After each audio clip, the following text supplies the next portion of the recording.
Hello my dears and welcome back to my corner of the internet. I'm Shannon and today we have another spoiler-free book review to share with you guys.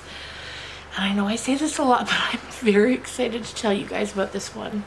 Today we are talking about We Used to Live Here by Marcus Kliewer. Now, I think I talked about this book in Books I Can't Wait to Read in 2024 video. Because I can remember kind of going on and on about the premise and how my husband and I would differ greatly for how we would deal with it. So first of all, let me tell you, this book comes out in June. So mark your calendars. I'll put the exact date in the description box. I think it's the 18th, but I'll put it down there. Anyway, this book, it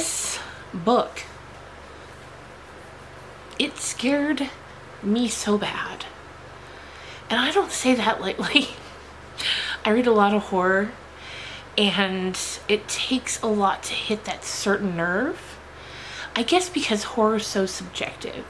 And what scares me isn't going to scare you, necessarily. But this one? I was reading this in the morning, in the afternoon, and I was absolutely scared out of my mind. I had laundry going in the basement. I couldn't go change it until someone else was in the house with me. That to give you an idea of what I'm talking about. Anyway, so the premise here is Eve and her partner Charlie, her long-term partner, they've recently bought a house, I think like within the last 2 months. And the plan is kind of to either renovate and flip it or tear it down and start from scratch. They're not sure yet. So on this Friday evening at the beginning of the book, Charlie's at work in town, which is a bit of a drive, and Eve's at home, and there's a knock at the door. Now, this is the part where me and my husband would fork off in different directions for what we would do. First of all, me, if I don't know you're coming, I'm not going to answer the door. I don't care who's on the other side. If it's someone I know, they'll text me and say, open the door. Otherwise, I'm not opening it. My husband will open a door for anybody.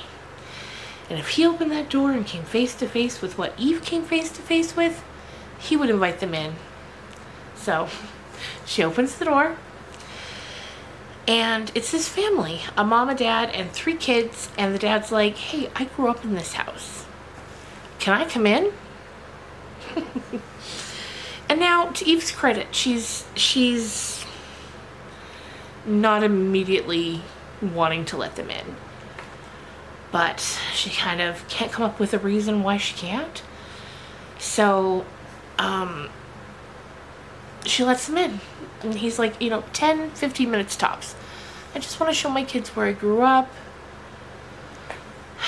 Don't let them in. Don't open the door. Anyway, so they come in and they start, kind of looking around. Eve's very apprehensive, but, they seem normal enough. They do. And eventually, the little girl, so it's like, of the 3 kids, 2 are like, sort of tween/teenage boys, and then one's a girl named Jenny who's a little younger. At one point, she dashes off, and she's hiding in the basement. And the dad's like, I'm so sorry, like, we gotta go. But it won't do me any good to yell at her to come out. We kind of just gotta wait for her to come out on her own time. And Eve's like...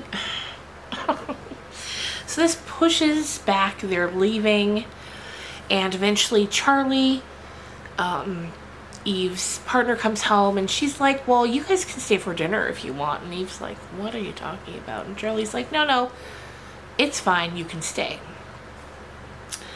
Because at this point, the kid's still hiding. Now, outside, a storm's brewing.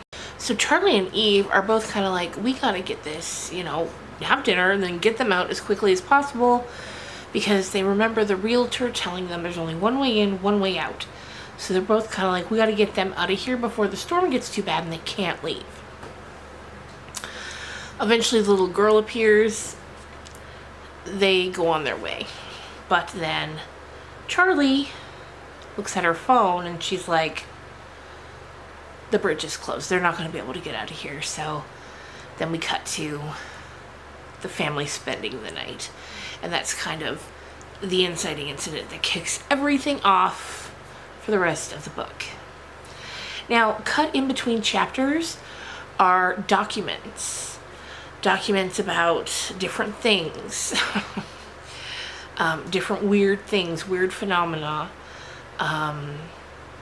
Reports, which I can't really get too much into without giving anything away, but just know this media is kind of cut in between the chapters, and it all makes sense the more you read, of course.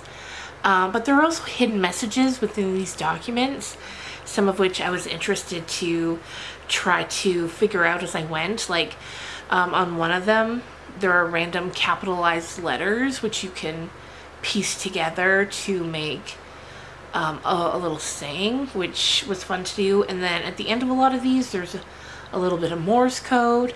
So that was all just a lot of fun to follow along with. And like I said, I was terrified. It's been a long time since I've been this scared reading a book. I think the last time would have been when I read It'll Just Be Us by Joe Kaplan, which scared the shit out of me. This one did too. In a big way. In a worse way.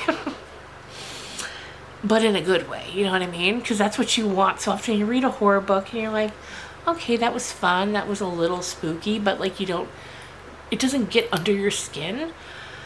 This one got under my skin. And what's crazy is this is Marcus Kliewer's debut novel. Like, incredible. So talented. I can't wait to see what he puts out next. I also read that this is going to be turned into a movie by Netflix starring Blake Lively. I don't know who she'll play. Maybe Eve? I don't know. But I hope that happens, because I would love to see this played out on the screen, and I think it would. I think it would translate really well. So I'll be keeping an eye out for that, and you should too. Even if you don't want to read this book, even if you're just listening to the review and you're like, not for me, keep your eye out for the movie. But also read this book, especially if you love horror, if you love haunted houses, or not even haunted houses, but like things, like the way things go off the rails in this house is in such a deeply unsettling way that I will be thinking about this and probably talking to you about this for the next 5 to 7 years. But I loved it. I loved it. And yeah, Marcus is an incredible writer, and I can't wait to read more from him. So that's going to do it for me for now, before I accidentally say too much, because I want to tell you everything. Maybe once this book comes out, I'll revisit it and put out a book talk on it, which, if you're new here, my book talk videos are where I go point by point throughout the entire book, just because I can't wait to talk about it with someone. So if you're watching this in the future and the book has already come out, let me know your thoughts in the comments below. I would love to hear them. Anyway, I'm gonna go. Thank you so much for watching. If you liked this, please give it a thumbs up. Subscribe if you haven't already. And I'll see you again real soon. Bye.